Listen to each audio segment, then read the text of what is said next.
తెలుగు ప్రేక్షకులకు నమస్కారం. నేను మీ ప్రశాంత్ గొండియాల. ఓటర్లలో చైతన్యం పెంచే విధంగా పెద్ద ఎత్తున ఎలక్షన్ కమిషన్ ఏర్పాటు చేసింది.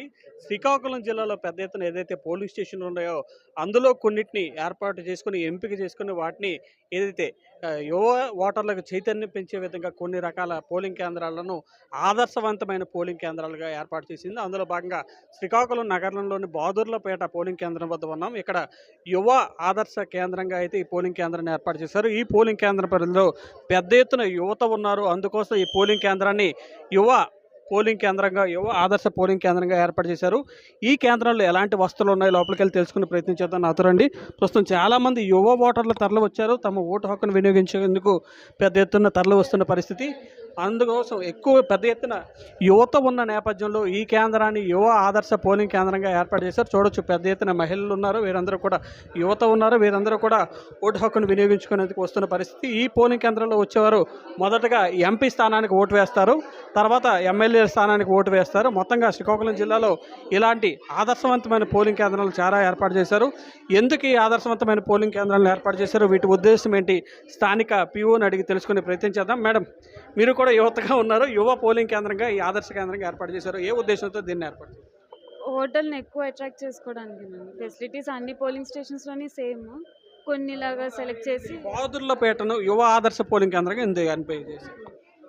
అంటే ఇదే ఎందుకు అని అంటే మామూలుగానే ఎక్కువ యూత్ ఉన్నారు, వచ్చిన ఎక్కువ అట్రాక్ట్ అవుతారు అనేసి ఇలా సెలెక్ట్ చేశారు. 7 గంటలకు స్టార్ట్ అయింది కదా, పోలింగ్ ఎలా జరుగుతుంది, పర్సంటేజ్ కానీ వీటన్నిటి మీద ఇప్పటికీ ఒక 10% వరకు అయ్యిందండి, అవుతుంది. ఇంకా ఏమైనా ఇబ్బందులు మీ దృష్టికి వచ్చాయి?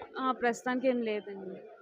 మొత్తానికి ఎలాంటి ఇబ్బందులు లేకుండా సక్రమంగా ప్రశాంతంగా పోలింగ్ జరుగుతుందని అయితే వీరంతా చెప్తున్న పరిస్థితి ఉంది. కొంతమంది యూత్ ఉన్నారు, వాళ్ళని అడిగి తెలుసుకుందాం. ఎలా ఉన్నాయి ఏర్పాట్లు? ఫస్ట్ టైం ఓటేస్తున్నారు బ్రదర్ మీరు? First time sir. ఎలా అనిపిస్తుంది మీకు? చాలా ఉత్సాహంగా ఉంది సార్. ఎవరు వస్తారేమో అని చాలా ఉత్సాహంగా ఉంది సార్. ఇప్పుడు రాష్ట్రంలో ఈ ఓటుకు నోటు అన్నది ఉంది కదా, ఓటుకి డబ్బు తీసుకునే వాళ్ళు మీ దృష్టిలో మీకు ఎలా అనిపిస్తుంది? దానికి కరెక్ట్ కావాలి సార్. అది యువతగా మీరేం చెప్పదలుచుకున్నారు? మా యువ కేంద్రంకి వచ్చారు, ఎలా అనిపిస్తున్నాయి ఏర్పాట్లు ఇవన్నీ కూడా? ఎయిర్పోర్ట్లో అయితే మా ఎలక్షన్ కమిషన్ చాలా బాగా చక్కగా సదుపాయాలు చేస్తూ అందరికీ అద్భుతమైనటువంటి సౌకర్యం కల్పించారు. నెక్స్ట్ పోలీస్ ప్రొటెక్షను, విద్యుత్ శాఖ మరియు చాలా అంత అద్భుతంగా ఉంది. ఓటర్లు కూడా చాలా ఎక్కువ మంది ఓటు వినియోగించుకోవడానికి ముందుకొచ్చారు. వాళ్ళకి వీళ్ళందరూ కూడా మాకు సహకరిస్తున్నందుకు చాలా ఆనందంగా ఉంది. ఓటు వేయడానికి వచ్చినందుకు మాకు కూడా చాలా ఆనందంగా ఉంది. ఓటుని తప్పగా ఉపయోగించుకుంటాం. ఓటుకు నోటు అని కాకుండా ఓటుకి మంచికే ఓటు, నిజాయితీకి ఓటు అనేటట్టుగా నినాదంతో మేము అందరం వచ్చాం. 7 గంటలకు స్టార్ట్ అయింది, ఎండలో మండిపోతున్నాయి. ఎంత ఎండలో కూడా వచ్చారు పోలింగ్కి, ఎలా అనిపిస్తుంది?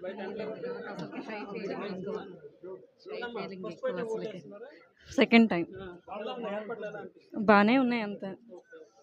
ఇది మొత్తానికి పెద్ద ఎత్తున ఓటర్లలో చైతన్యం కలిగింది అనేది చెప్పుకోవచ్చు. ఉదయం 7 గంటల నుంచే ఏదైతే ప్రతిష్టాత్మకంగా జరుగుతున్న ఈ పోలింగ్లో పాలు పంచుకునేందుకు శ్రీకాకుళం జిల్లా వలసల జిల్లా అని చెప్పుకోవచ్చు. అయితే పెద్ద ఎత్తున ఇతర ప్రాంతాల్లో ఉన్నవారు కూడా తమ సొంత గ్రామాలకు వచ్చి ఓటు హక్కును వినియోగించుకునే పనిలో పడ్డారు. ఈ నేపథ్యంలో పెద్ద ఎత్తున పోలింగ్ పర్సంటేజ్ అయితే సాగుతుంది. ఏదైతే ఈ పోలింగ్ కేంద్రాల్లో ఇప్పటికే సరాసరిగా 10% పైగా ఓట్లు పోలయ్యాయని చెప్పి ఇప్పుడే పీఓ చెప్పడం అయితే జరిగింది. ఇదే ఉధృతి శ్రీకాకుళం జిల్లాతో పాటు ఉత్తరాంధ్రలోని అన్ని పోలింగ్ కేంద్రాలు కనిపిస్తుంది. పెద్ద ఎత్తున ప్రజలందరూ తరలి వస్తున్నారో తమ ఓటు హక్కును వినియోగించుకునేందుకు అని చెప్పుకోవచ్చు.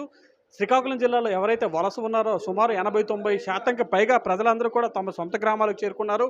వీరంతా ఓటు హక్కును వినియోగించుకుంటున్నారు. పెద్ద ఎత్తున ఓట్ల పండగ ఉత్తరాంధ్ర జిల్లాల వ్యాప్తంగా సాగుతుంది. ఏదైతే తమ నేతల భవిష్యత్తును మార్చేందుకు, దేశ భవిష్యత్తును మార్చేందుకు ప్రజలందరూ కూడా నడుము కట్టుకొని ఇక్కడికి వస్తున్న పరిస్థితి ఉంది. మొత్తాన్ని ఓటింగ్ అంతా ప్రశాంతంగా సాగుతుంది. ఉత్తరాంధ్ర పరిధిలో కొన్ని జిల్లాల్లో కొన్ని రకాల ఇబ్బందులు, ఏదైతే ఈవీఎం తరహా ఇబ్బందులు ఎదురైన చోట సుమారు 1-2 గంటల పాటు ఏదైతే ఈవీఎం ఇబ్బందుల నేపథ్యంలో పోలింగ్ కొంతమేర ఆలస్యమైనప్పటికీ ఎప్పటికప్పుడు దాన్ని అయితే సరిచేసి ఈ పోలింగ్ ప్రశాంతంగా సాగే అన్ని రకాల ఏర్పాట్లు చేస్తున్నారు.